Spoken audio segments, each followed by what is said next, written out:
End gold buyers, మీ కష్టాల్లో నమ్మకమైన మీ ఆత్మీయ నేస్తం. దేవుడిపల్లి కృష్ణశాస్త్రి గారి పరిచయం నాకు బాగా ఉంది కదా. అవును. ఆయనతో పరిచయం అయిన తర్వాత ఒక 10 years ఆయనతోనే ఉన్నాను నేను. ఆయన ఎక్కడికి వెళ్తే తోడుగా నన్ను కారులో ఎక్కించి వెళ్ళేవాడు కృష్ణశాస్త్రి గారు. ఒకసారి ఇంటికి వెళ్ళేసరికి కారు ఎక్కమన్నాడు. కారు ఎక్క తిన్నగా కారు వచ్చి బర్ను స్టూడియోలో ఎంటర్ అయ్యి భానుమతి గారి ఇంటి ముందు పోర్టికోలో ఆగింది. పోర్టికోలో ఆగేసరికి కారులో ఆయన అటు కూర్చున్నాడు, నేను లెఫ్ట్లో కూర్చున్నాను. కార్ డోర్ తీయబోయేసరికి నా చేయి మీద చేయి వేశాడు కృష్ణశాస్త్రి గారు. సో వెంటనే డోరు మళ్ళా దగ్గరికి వేశాడు. ఇంతలోకి కార్ నెంబర్ చూసి భానుమతి గారు అసిస్టెంట్ సుబ్బారావు అని ఒక ఆయన ఉన్నాడు.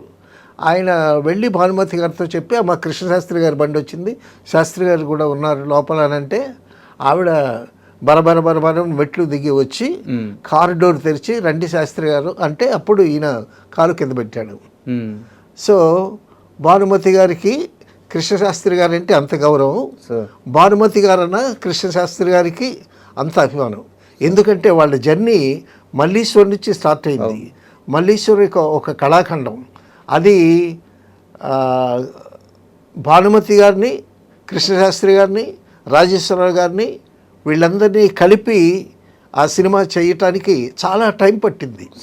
ఎందుకంటే భానుమతి వస్తే కృష్ణశాస్త్రి గారు రాడు, కృష్ణశాస్త్రి గారు వస్తే రాజేశ్వరరావు గారు రాడు. సో ఇంత కష్టపడి తీసినా కూడా మల్లీశ్వర కోసమే పుట్టింది భానుమతి అని ఒక గొప్ప కాంప్లిమెంట్ ఇచ్చాడు బిఎన్ రెడ్డి గారు. బిఎన్ రెడ్డి గారు డైరెక్టర్ అండ్ ప్రొడ్యూసరు. సరే కారు దిగామండి. కారు దిగేసరికి భానుమతి గారు నన్ను చూసి ఇతను బుజ్జాయ అని అడిగింది.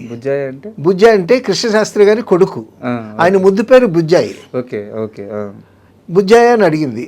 అని అంటే అప్పుడు కృష్ణశాస్త్రి గారి వాయిస్ లేదు, ఆయనకి వోకల్ కార్డ్స్ రిమూవ్ చేశారు. చేతిలో చిన్న స్క్రిబ్లింగ్ పెన్ ఉంటుంది జేబులో, రాస్తాడు అనమాట.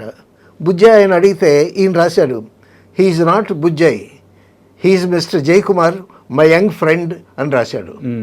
అనేసరికి నేను యంగ్ ఫ్రెండ్ అంటే కృష్ణశాస్త్రి అప్పటికే 75 సంవత్సరాలు ఆయనకి. సో నాకు అసలు ఎలా ఉందంటే తలుచుకుంటేనే చాలా ఎక్సైటింగ్గా ఉంది.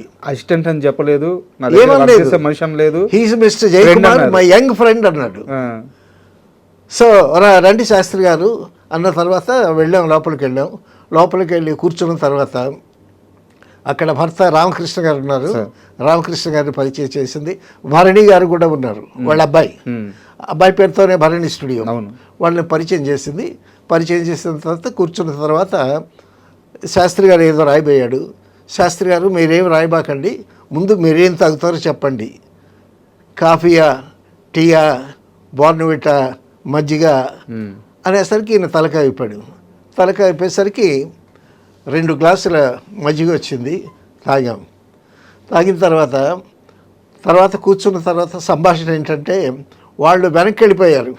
ఆ మల్లీశ్వర వైభవం, ఆ సినిమా వైభవం, అందులో పాటలు, ఆ జ్ఞాపకాల్లోకి వెళ్ళిపోయారు. నేను ఫస్ట్ టైం భానుమతి గారిని చూడటం, నేను కళ్ళప్పగించి ఆవిడనే చూస్తున్నా. ఆవిడ వర్చస్సు, ఆవిడ డిగ్నిటీ, ఆవిడ మాటల తీరు, చుట్టూ ఒక ఆరా ఉంటుంది సార్ చుట్టూ. డెఫినెట్గా. అయితే ఇక్కడ ఒక విషయం చెప్పాలి. భానుమతి గారి స్టూడియోకి ఒక ఇంజనీర్ ఉన్నాడు.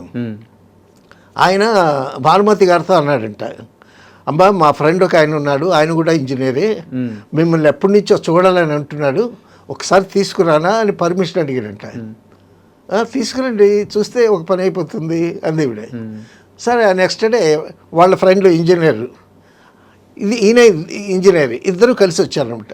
కలిసి వచ్చి ఎంటర్ అవుతుండేసరికి భానుమతి గారు ఎదురొచ్చిందంటే, ఈ వచ్చినటువంటి ఫ్రెండు ఆవిడ్ని చూసి అలాగ స్టన్ అయి చూస్తున్నాడంట.